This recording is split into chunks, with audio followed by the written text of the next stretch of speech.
Welcome to another edition of Reverend Jeff's Monster Info.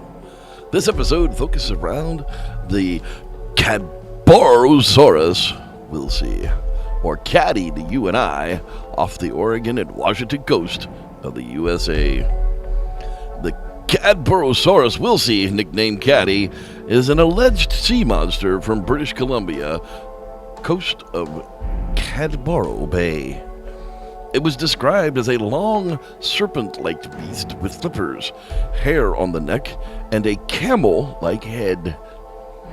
It could be anywhere from 40 to 70 feet long in length. There have been more than 300 claimed sightings during the past 200 years. The first reported sighting of Caddy was in 1933 by a Victoria lawyer and his wife on a cruise in their yacht. They described the horrible serpent with the head of a camel. The creature showed itself again in 1934 when two members of the provincial government reported seeing the creature. The same description as the first. Later that same year, two fishermen saw two monsters in the bay, one about 60 feet long, the other half that size. Another interesting sighting was made by two hunters as they tried to recover their wounded duck. The monster rose out of the water, swallowed the duck, snapped at some gulls, then submerged. They noted the 6-foot-long head with saw-like teeth. In 1937, a photograph of Caddy was obtained. A whaling station in Vancouver just caught and killed a sperm whale in October of 1937. While removing the stomach contents from the Naden Harbor whaling station, they came across the 20-foot-long carcass of an unidentified creature. It had the head of a horse, a snake-like body, and finned, spiny tail. A photograph was taken, but no one knows exactly what happened to its remains.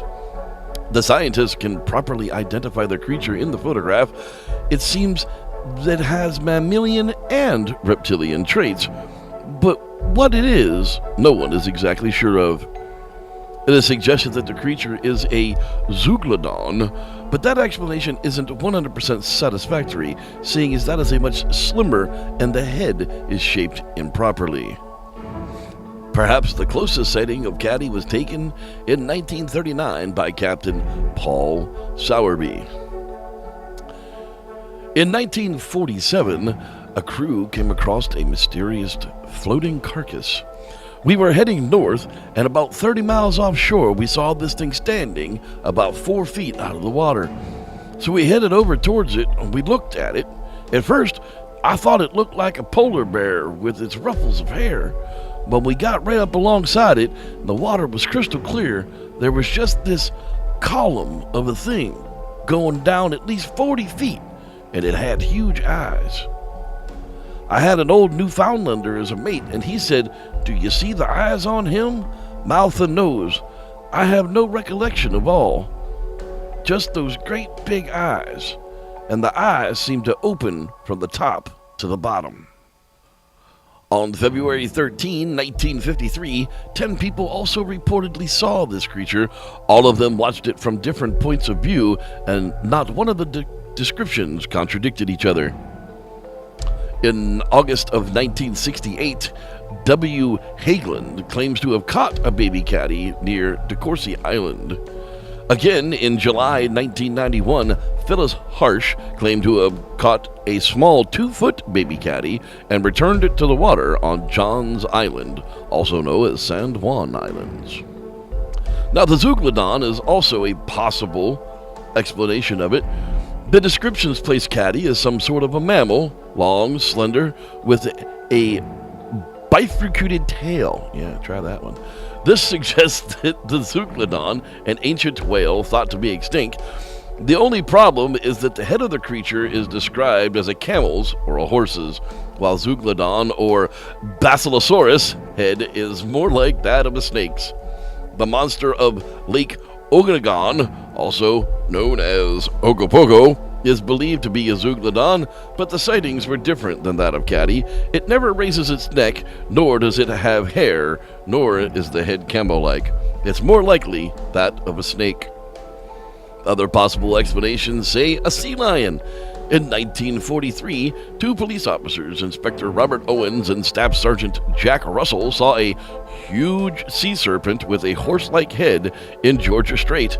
Later, with a pair of binoculars, Sergeant Russell saw that the serpent with a horse-like head had a strange appendage, was actually a huge bull sea lion, leading a herd of sea lions out into the bay.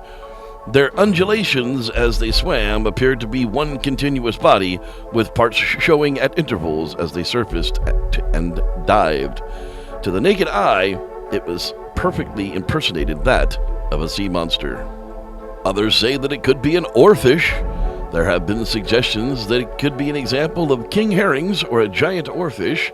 This species can reach 20 plus meters, 65 feet in length, and weigh up to 300 kilograms or 661 pounds.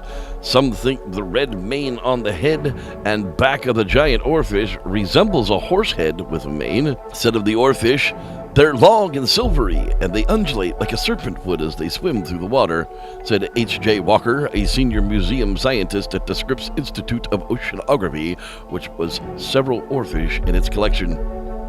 A basking shark also could be the culprit.